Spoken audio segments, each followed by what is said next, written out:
Laasia P has a number of tough bosses, so let's take a look at the top 10 hardest. What's up nerds and welcome to InGame. I'm Hoops4 and today we are going to take a look at the 10 hardest bosses in Laasia P in my opinion.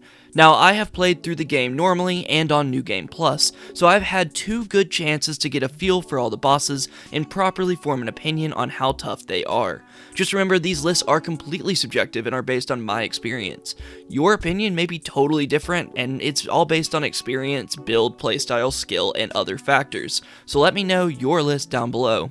Also, before we get started, just a reminder that after grouping the NPCs together, there are only 17 main bosses in Laasia P, so you may find some of them here that may surprise you, but they are the hardest of the weakest bunch.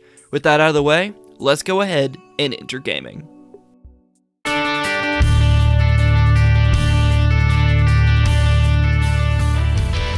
Enter gaming. Number 10, Door Guardian. Okay, before the torches and pitchforks come out in the comment section for Door Guardian making the list at all, remember there are only 17 non-NPC bosses in the game. If I took this fight from only my first playthrough as well, no chance it makes the list.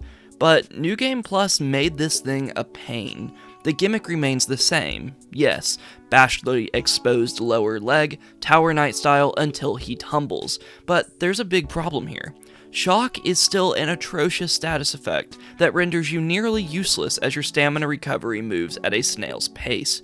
On top of that, Door Guardian's damage is nothing to sneeze at. Even with over 40 points in health and decent equipment, I was getting 2-shot by his rolls and slams, which are really easy to get caught out by if you don't have stamina. Yeah. This is an exercise in patience and resource management, especially on a second playthrough, but honestly, this place could just go to Shock itself because that's the real challenge here. Number 9, King's Flame Fuego. I actually think Fuecoco here is well balanced. If you use a Spectre, then it becomes easy mode, at least while the Spectre lives. Just circle around Fuego as it focuses your Spectre and all is well. Once it targets you, however, it might be a different story. Fueco's hammer swings hurt if they hit you, like a lot, and the large hitbox means you either need to have your iframes down or be able to perfect block really well. It's still not too hard to circle around when you have an opening to attack, and its charges can be perfectly blocked pretty easily for a fury attack. Fuego is a pretty tanky guy, and its health pool is considerable. Especially during its last phase where it utilizes fire and more ranged attacks, be ready to get out of the way or pay the price. It's a totally manageable boss though, and earns the number 9 spot. Number 8, Scrapped Watchmen. The real first roadblock of the game, Scrapped Watchmen requires that you master the game's mechanics up to this point. Its attacks can be especially hard to time due to Laasia P's signature delayed attacks. It gets really mobile at times too, launching itself in the air and jumping around the arena. Not to mention Phase 2 brings out lightning for you to avoid as well. I really do like this fight, and I think it acts as a well done skill check for the first main section of the game. It really brings to light the kind of fights to expect moving forward, including the delayed attacks and annoying furies. If you can circle around and avoid its arms, you should be okay, but this is definitely the biggest challenge for the first part of the game. Before I continue, if you are enjoying this content, then please consider subscribing to the channel, and maybe check out my other Laasia P video where I rank every boss in Laasia P from worst to best, link in the description. Number 7, Champion Victor. I would be willing to make the argument that Champion Victor is the most well-balanced fight in the game. Play well and you won't get hit. Play poorly and you will lose. It's really that simple, and Victor is a simple 1v1 me bro kinda guy. The Bane wannabe throws punches, charges, and stomps, and his attacks do hurt if they land, but avoiding them or perfect blocking is totally reasonable with his tells and easy to manage timing. It's also one fight that I don't feel like was balanced around a Spectre, at least not as much as many others. Having a Spectre inbound can trivialize Victor more than many of the other bosses. His one health pool is meaty, and you will have 2 distinct phases out of it, but both have fairly similar move pools alongside his fighting aggression. Champion Victor is really simple, but really well designed. The intention and goal of his design are clear, and I feel like the challenge matches it perfectly. Number 6, Fallen Archbishop Andreas.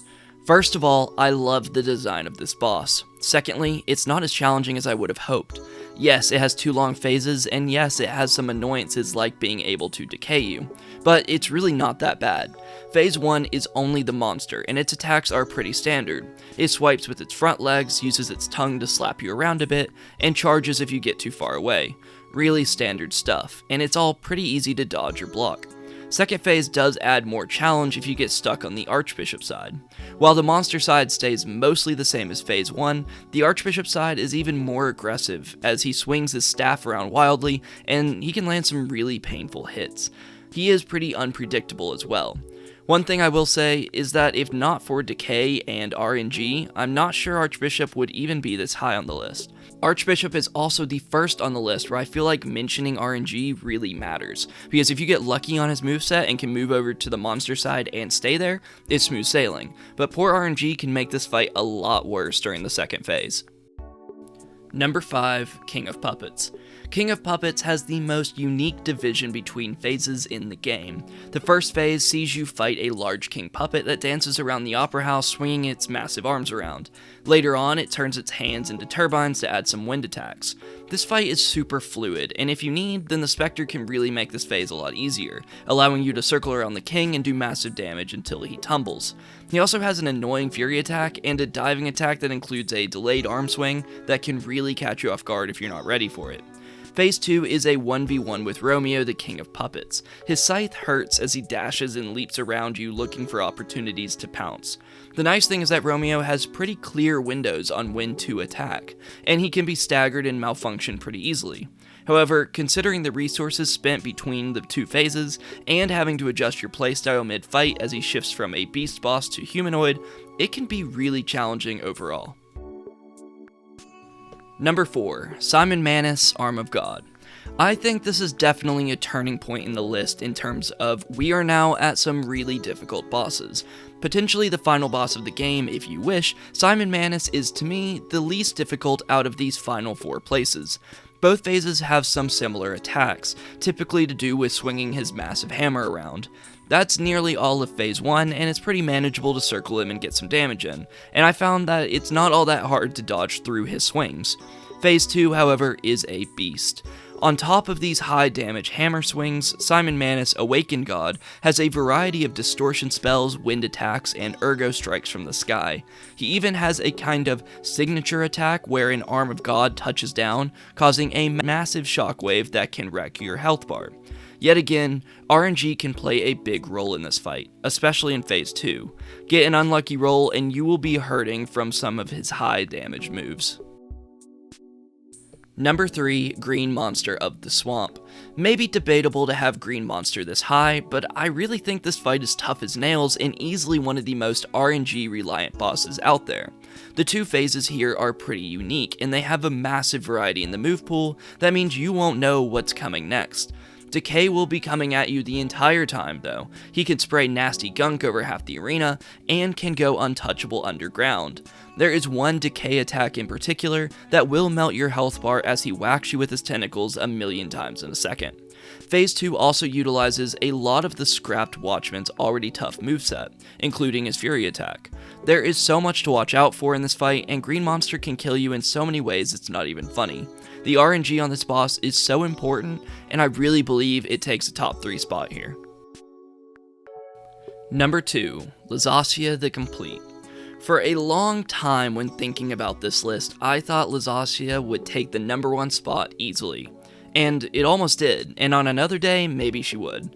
Phase 1 is fine, with a number of attacks centering around her massive sword, like the eldest brother of the Black Rabbit Brotherhood, even using some of his moves.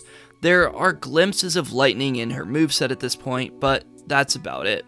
However, she explodes in Phase 2 as a lightning god, immediately flying in the air to decimate you with lightning bolts.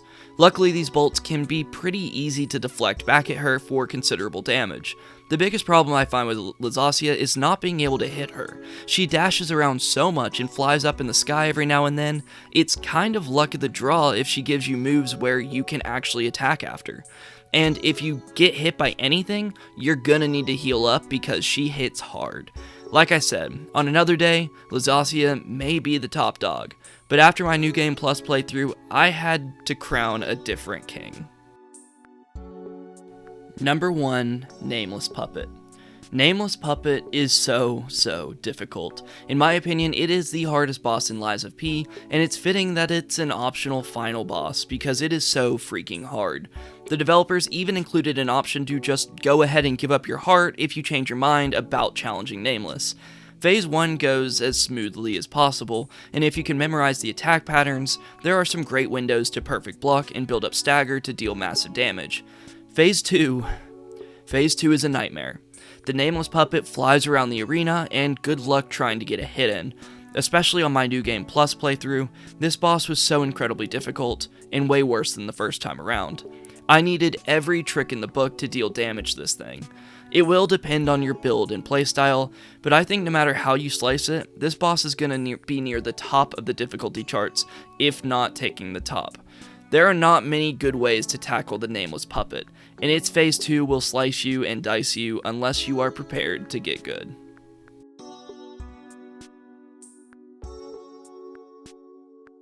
And that's my list on the top 10 hardest bosses in Lies of P. If you enjoyed this video, consider leaving a like, subscribing to the channel, and leaving your list down below in the comments.